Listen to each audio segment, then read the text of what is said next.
శ్రీమాత్రే నమ. జయ గురు దత్తాత్రేయ నమ. ఈ వీడియోలో మనం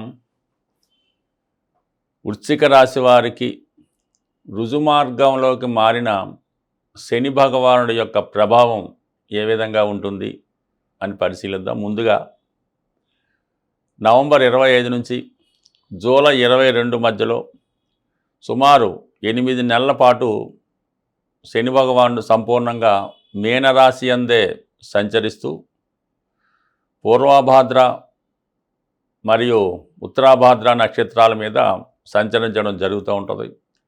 మరి వృశ్చిక రాశి వారికి ప్రస్తుతం 5వ స్థానంలో ఉన్నటువంటి శని భగవానుడు రుజుమార్గంలోకి రావడం వల్ల కొన్ని అవకాశాలు ఖచ్చితంగా రావడం జరుగుతుంది. అయితే మొన్నటి వరకు 5వ స్థానంలో ఉన్నప్పటికీ కూడా వక్రగమనంతో సుమారు 4 నెలల పాటు ఉండడం వల్ల 4వ స్థానం మీద ఉన్న ఫలితాలు కూడా ఇవ్వడం జరిగింది.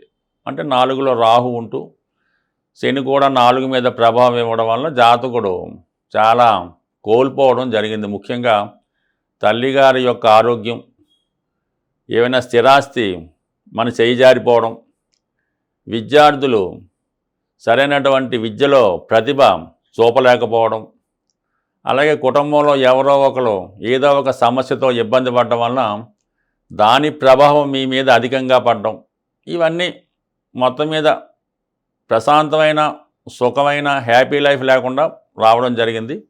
ఏదైనా ఒక జాతకుడు చాలా హ్యాపీగా అదృష్టంగా సుఖంగా ఉండాలంటే 4వ భావం బాగుండాలి.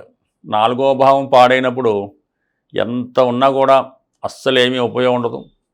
చాలా మానసిక అశాంతితో పిచ్చివాడుగా ఉంటాడు అన్నమాట. ఇప్పుడు ఇటువంటి ప్రభావం నుంచి కంప్లీట్గా శని 5వ స్థానంలోకి రావడంతో ఈ వృశ్చిక రాశి వారికి ఖచ్చితమైన నిర్ణయాలు తీసుకోవడానికి అనుకూలంగా ఉంటుంది. ముఖ్యంగా ఏంటంటే ఉద్యోగపరమైనటువంటి చేంజెస్ రావడం జరుగుతూ ఉంటుంది. ఎంతో కాలంగా మీరు ఎదురు చూస్తున్నటువంటి పోస్టులో మిమ్మల్ని వేయడం కానీ, అలాగే కొత్త ఉద్యోగంలో ప్రవేశించడం కానీ, పాతదంతా పక్కన పెట్టి కొత్తగా మీ జీవన విధానాన్ని స్టార్ట్ చేయడానికి ఇది అనుకూలంగా ఉంటుంది. అయితే ఏదైనా కష్టపడి స్వశక్తితో మీ తెలివితేటలతో మీ దగ్గర ఉన్నటువంటి వనరులు ధనంతో చేసినవే అనుకూలిస్తాయి తప్ప 5వ స్థానం కాబట్టి ఈ స్పెక్యులేషను, షేర్ మార్కెట్టు, జోదం ఇటువంటి వాటిలో మాత్రం 100% నష్టపోవడం జరుగుతూ ఉంటుంది. ఇది జాగ్రత్తగా గమనించవలసి ఉంటుంది. అలాగే మీకు బాగా ఇష్టమైన వారు ఏదో విధంగా దూరం అయ్యే అవకాశం ఉంది. అంటే అది మరణం వల్ల అయితే అనుకోవద్దు, ఫిజికల్గా ఏదో విధంగా వాళ్ళకి ఉద్యోగం రావడం వల్ల, అంటే లవ్ అఫేర్స్ లాంటివి బ్రేక్ అయ్యే అవకాశం ఉంటుంది. మీ యొక్క పిల్లలు వాళ్ళకి ఏదో ఉద్యోగం రావడం వల్ల, వేరే విదేశంలో వ్యవహారాలు రావడం వల్ల మొత్తం మీద వాళ్ళు కూడా కొంతవరకు మీ నుంచి దూరంగా వెళ్ళి వారి జీవనోపాధి వారు సాగించే అవకాశం ఉన్నది.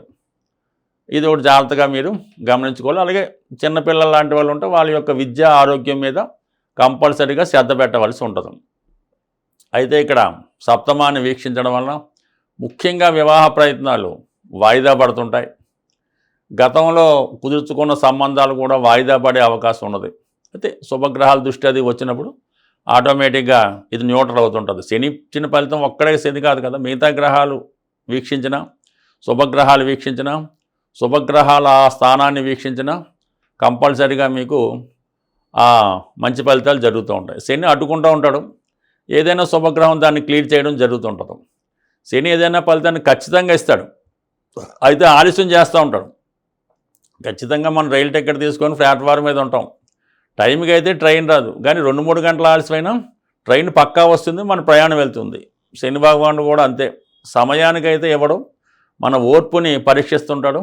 ముఖ్యంగా వివాహం కాబట్టి మా ఓర్పుని మనం ఎదురు చూడకుండా ఏదో ఒక నిర్ణయం తీసుకుంటే అలాగే మన జీవితం కూడా ఉంటుంది. కాబట్టి శనిచ్చింది వెయిట్ చేస్తూ ఓర్పుతో సహనంతో ఎదురు చూస్తే ఎంత గొప్ప ఫలితాన్నైనా శని భగవానుడు జాతకుడికి ఇవ్వడం జరుగుతూ ఉంటుంది. ప్రస్తుతం వివాహ విషయంలో తొందరపడకుండా జాగ్రత్తగా ఉంటే వివాహాన్ని కూడా ఇవ్వడం జరుగుతూ ఉంటుంది. అలాగే 11వ స్థానాన్ని వీక్షిస్తాడు, అంటే లాభం, అంటే మనకు రావాల్సింది ఏదన్నా ఉంటే రావడం జరుగుతూ ఉంటుంది. ఒక విధంగా శని తృతీయ చతుర్థాధిపతిగా అన్నదమ్ముల నుంచి సౌకర్యం సహకారం వస్తుంది. స్థిరాస్తి అమ్మాలనే మీ యొక్క ఆలోచన నెరవేరుతుంది. స్థిరాస్తుల మీద ఆదాయం వస్తుంది. అంటే స్థిరాస్తి అమ్మి ధనం రావాలన్నా ఇక్కడ అన్నదమ్ములో దాయాదులో దాంట్లో పార్ట్నర్స్తో సహకరించాలి. వాళ్ళు సహకరించకపోతే మీకు ఎంత ఆస్తి ఉన్నా వారిది పెద్దగా దానివల్ల ఉపయోగం ఉండదు. కాబట్టి మీ యొక్క భాగస్తుల సహకారంతో స్థిరాస్తి ఆదాయం రావడం కానీ మీ స్థిరాస్తి మీ స్వాధీనం అవడం కానీ జరుగుతూ ఉంటుంది. సో అదొకటి. అలాగే ముఖ్యంగా శని భగవానుడు 2వ స్థానాన్ని దశమ దృష్టితో వీక్షిస్తుంటాడు. ఎప్పుడన్నా సరే శని తన ఉన్న స్థానానికన్నా వీక్షిస్తున్న స్థానం మీద ఎక్కువ ప్రభావాన్ని చూపడం జరుగుతూ ఉంటుంది. అందుకని కర్మ దృష్టితో దశమ దృష్టితో కుటుంబ స్థానాన్ని చూడటం వల్ల కుటుంబంలో ఉన్నటువంటి దీర్ఘకాలిక సమస్యలు ఆటోమేటిక్గా సాల్వ్ అవ్వడం జరుగుతూ ఉంటుంది. అంటే ఏదన్నా కుటుంబంలో ఎవరికైనా పెళ్లి కావాల్సి ఉన్నా, మీకు పెళ్లి కావాల్సి ఉన్నా, ఏదో విధంగా ఈ కుటుంబ సమస్యలు సాల్వ్ అవ్వడం జరుగుతూ ఉంటుంది. అది కొన్ని కష్టంతో కూడుకున్న విధంగా రావడం జరుగుతూ ఉంటుంది. బట్ ఏదైనా ఈ శని భగవానుడు ఈ కుటుంబ స్థానాన్ని కూడా సంపూర్ణంగా ప్రక్షాళన చేసి కుటుంబ సభ్యులందరూ కూడా క్రమశిక్షణతో మెలిగి ఎవరి పనులు వాళ్ళు చేసుకునే విధంగా మీ మీద ఆధారపడకుండా అవకాశం ఉంటుంది. లేదా కుటుంబంలో ఒకరికి జీవనోపాధి లభించడం వల్ల మీ మీద కొంత బడ్డెను కూడా తగ్గే అవకాశం ఉంది. బట్ ఏదైనా 5వ స్థానంలో శని భగవానుడు సంచరిస్తున్నప్పుడు జాతకుడు నిర్ణయాలు తీసుకోవడంలో ఇతరుల సహకారం కూడా తీసుకుంటే మంచిది. నిరంతరం విష్ణుమూర్తి ఆరాధన, అలాగే హనుమాన్ చాలీసా, విష్ణు సహస్రనామాలు పారాయణ చేయడం వల్ల ఈజీ మనీ జోలికి వెళ్లకుండా ఉంటే జాతకుడికి చాలా వరకు 5వ స్థానంలో ఉన్నటువంటి శని సరైన సమయంలో సరైన సహాయం లభించి ఎంత పెద్ద ఆపద నుంచన్నా బయటపడే అవకాశం ఉంటుంది. ఇది ఈ విధంగా శని భగవానుడు మనం శని భగవాన్ని ఉపయోగించుకునే విధానంగా ఉపయోగించుకుంటే 100% మీకు శని ఒక మార్గాన్ని చూపించడం జరుగుతుంది. మీ జీవితంలో లైఫ్ సెటిల్ అవ్వాలన్నా కూడా శని అనుగ్రహం తప్పనిసరిగా ఉండవలసి ఉంటుంది. ఇప్పుడు చెప్పిన పరిహారాలు కూడా మీరు నెమ్మదిగా చేసుకుంటే కంప్లీట్గా మీ యొక్క జీవితంలో ఒక టర్నింగ్ పాయింట్ ఈ శని భగవానుడు ఈ సమయంలో మీకు ఇవ్వడం జరుగుతుంది. ఏదైనా జాతకంలో జన్మ జాతకంలో గోచార ఫలితాల్లో గ్రహాలు జాతకుడిని ఇబ్బంది పెడుతున్నప్పుడు ఆ గ్రహానికి తగు విధంగా పరిహారం శాంతులు చేయించుకోవడం జరుగుతూ ఉంటుంది. ఒకప్పుడు గ్రహాలకి జపాలు అవి చేసి దానం అది ఇవ్వడం అది ఇతరుల ద్వారా చేయించడం జరుగుతూ ఉండేది. కాలగమనంలో అంత నిష్ఠాతులైనటువంటి పండితులు లేకపోవడం వల్ల అది పెద్దగా నెమ్మదిగా ఆ ఆచారం అనేది తగ్గడం జరిగింది. ఈ నవీన కాలంలో ఎవరికి వారు స్వతంత్రంగా చేసుకునే పరిహారాలే బాగా పనిచేయడం జరుగుతూ ఉంటుంది. కొంతవరకు దానాలు అవి చేయడం వల్ల కూడా పరిహారాలు అన్నవి న్యూట్రల్ అవ్వడం జరుగుతూ ఉంటుంది. అంటే ఏదైనా మనం చేసుకున్న దాన్ని బట్టి ఉంటుంది. అన్ని గ్రహాల్లో కల్లా శని భగవానుడు పెట్టే ఇబ్బందులు అలాగే ఉంటాయి. అతని పరిహారం కూడా చాలా సింపుల్గా ఉంటుందన్నమాట. అసలు ఒక రూపాయి ఖర్చు లేకుండా శని భగవానుడికి మనం పరిహారం చేసుకోవచ్చు. ఆ పరిహారం అంటే శని ఎలాగైతే నెమ్మదిగా సంచరిస్తుంటాడో పరిహారం కూడా నెమ్మదిగా ఫలితాన్ని ఇస్తూ ఉంటుంది. ఆ పరిహారాన్ని మీరు ఎప్పుడూ చేస్తూ ఉండాలి. ఏదో కొన్నాళ్ళు చేసి మానేస్తే కుదరదు. అది ఎప్పుడూ చేస్తూ ఉంటే దాని యొక్క ప్రభావం మీకు ఉంటుంది. శని యొక్క నెగిటివ్ ప్రభావం తగ్గి పాజిటివ్ ప్రభావం మీ మీద పడుతూ ఉంటుంది. చాలా అందరికీ తెలుసు శని భగవానుడు యొక్క ఆహార పదార్థాలు నువ్వులు శనికి చెందినవి. కాబట్టి శని భగవానుడికి ఏదైనా ఒక మీ యొక్క జన్మ నక్షత్రానికి అది శని ప్రభావం ఉన్నప్పుడు మీ జన్మ నక్షత్రం రోజున కానీ మీ జన్మ నక్షత్రానికి 6వ తార సాధన తార రోజు కానీ అది కూడా శనివారం అలాగొచ్చినప్పుడు శివాలయంలో ఉన్నటువంటి శని భగవానుడికి, అంటే మిగతా చూడడానికి కాదు, అది ఎక్కువ ఫలితం ఇస్తూ ఉంటుంది. శివాలయంలో ఉన్నటువంటి శని భగవానుడికి విధి విధానంగా 8 సంఖ్య వచ్చేలాగా 800 గ్రాములు తైలాభిషేకం చేసుకోవచ్చు. సో అలాగే నువ్వుల దానం పూజా కార్యక్రమాలు చేసుకోవచ్చు. అయితే శని భగవానుడికి పరిహారం చేస్తున్నప్పుడు చాలా నిడారంభరమైన జీవితాన్ని గడుపుతూ ఉండాలన్నమాట. ఆ రోజంతా కూడా ఆహారంలో ఆయిల్తో చేసిన తినకుండా వీలైతే ఆ ఒక్కరోజు కింద అంటే సాపాది వేసుకొని సింపుల్గా పడుకొని మిగతా విషయాలకి దూరంగా ఉండాలన్నమాట. కాపురానికి దానికి దూరంగా ఉంటూ ఆ ఒక్కరోజు జాగ్రత్తగా ఉంటే శని బాగా పనిచేస్తుంది. చేయలేని వారు సూర్యోదయానికి ముందే లెగిసి కాలకృత్యాలు తీర్చుకొని ఒక 20 నిమిషాల పాటు, అంటే వాళ్ళ ఏజ్ని బట్టి పెద్దవాళ్ళు ఒకలాగా, చిన్నవాళ్ళు ఒకలాగా, ఇంచుమించు ఒక 40 నిమిషాలు మీరు క్విక్ వాకింగ్ కానీ, రన్నింగ్ కానీ, జంపింగ్ కానీ చేయడం వల్ల కంప్లీట్గా శని యాక్టివేట్ అవ్వడం జరుగుతూ ఉంటుంది.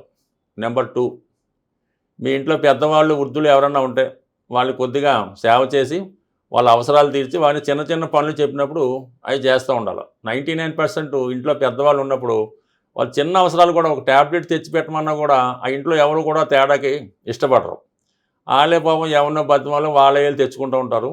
అలా కాకుండా వాళ్ళ అవసరాలకి ఒక మంచి లేనివ్వటం, ఒక ట్యాబ్లెట్ తెచ్చిపెట్టడం, ఈ విధంగా పెద్దవారికి సేవ చేయడం వల్ల కంప్లీట్గా మీకు శని భగవానుడు ఆశ్రయిస్తాడు. కొద్దిగా అవకాశం ఉన్నవాళ్ళు, ఇది బాగా చలికాలం కాబట్టి ఎవరైతే ఇబ్బంది పడుతుంటారో ఈ రోడ్డు పక్కన పడుకునేది ఉంటుంటారు, అటువంటి వాళ్ళకి మంచి రగ్గు కానీ, కాళ్ళకి చెప్పులు కానీ ఇవ్వడం వల్ల శని భగవానుడు మీకు సంతోషించే అవకాశం ఉంది. అలాగే ఇది మనకు అనాశరణాలు అవి ఉంటాయి, లేదంటే పిల్లలు చదువుకునే హాస్టల్స్ ఉంటాయి కదా, కొన్ని హాస్టల్స్ ఉంటాయి. ఆ హాస్టల్లో పిల్లలకి ఏం చేస్తారంటే మీరు ఈ స్టీల్ ప్లేట్లు, వాళ్ళు భోజనం చేసే స్టీల్ ప్లేట్లు వాళ్ళు భోజనం చేసే సైజులో స్టీల్ ప్లేటు, ఒక స్టీల్ గ్లాసు, అలాగే ఒక స్టీల్ బౌలు సెట్ అంతా కలిపి ఒక 100-150 రూపాయలు రావచ్చు. అది మీ ఓపిక ఉంటే ఈ అనాథ శరణాలయాలు, వృద్ధాశ్రమాల వాళ్ళకి ఈ స్టీల్ ప్లేట్లు డొనేట్ చేయడం వల్ల, వాళ్ళు అందులో భోజనం చేయడం వల్ల మీకు చాలా మంచి ఫలితం రావడం జరుగుతూ ఉంటుంది. లేదంటే ఇంకా బెటర్ రెమెడీ, చాలా కొద్ది రోజుల్లోనే, ఒక వారం రోజుల్లోనే మీకు పరిహారం కావాలంటే, ఇప్పుడు ఈ అన్న సంతర్పణలు జరుగుతుంటాయి, లేదంటే ఏదన్నా టెంపుల్స్లో బాబాగారి టెంపుల్ అది రోజు అన్నదానం జరుగుతుంటుంది. అక్కడ ఈ భోజనాలు చేసిన బట్టే వాళ్ళ తాలూకా ప్లేట్లే కలెక్ట్ చేసి శుభ్రంగా వాటిని మీరు క్లీన్ చేయాలి. శుభ్రంగా క్లీన్ చేసి మళ్ళీ అవసరానికి అక్కడ పెట్టడం వల్ల, ఇంకోటి ఏంటంటే ఈ టెంపుల్స్ వాటి దగ్గర తిరణాలు జరిగేటప్పుడు ఈ చెప్పుల స్టాండ్ ఒకటి తీసుకొని, అంటే మీరు ఒక ప్లేస్ అయినా పెట్టుకోవచ్చు, వాళ్ళు నేను చెప్పుల స్టాండ్లోనే మీరు సేవ చేయవలసి ఉంటుంది. ఆ చెప్పులు పెట్టడం మళ్ళీ వచ్చిన వెంటనే ఇవ్వడం, అంటే డబ్బులు గట్రా తీసుకోకుండా ఈ చెప్పుల స్టాండ్ దగ్గర సేవ చేయడం వల్ల, అంటే మనకి ఈ బాబా గారు ఉన్నప్పుడు, అంటే పుట్టపర్తి సత్యసాయి బాబా గారు ఉన్నప్పుడు వాళ్ళు వాలంటీర్లు ఈ చెప్పుల షాప్ దగ్గర ఉండడానికి పోటీ పడుతూ ఉండేవారు. ఎక్కడికి వెళ్ళినా కూడా వాళ్ళు ముందు ఉంటామనేవారు. ఎందుకంటే దాని ఫలితం అనేది మీకు చాలా ఎక్కువగా మీకు కనబడుతూ ఉంటుంది. అందువల్ల ఏంటంటే ఇవి చిన్నతనం అనుకోకుండా ఈ కార్యక్రమాలు చేయడం వల్ల చాలా, అసలు ఆ పేరు మనం అనకూడదు, అంత దరిద్రంలో ఉన్నవారు కూడా ఈ సేవ చేయడం వల్ల కొద్ది రోజుల్లోనే మీరు దాని నుంచి బయటపడతారు. ఇంకా అనేకమైనటువంటి సేవలు ఉంటుంటాయి, అవి వీలున్నప్పుడు మనం చర్చిద్దాం. ఇవి సింపుల్గా కూడుకున్న సేవలు కాబట్టి ఇది ఒకసారి ప్రయత్నం చేసి చూడండి, మీకు 24 అవర్స్లోనే ఫలితం అన్నది ఖచ్చితంగా వస్తుంది. రాసి పెట్టుకోండి. స్వస్తి.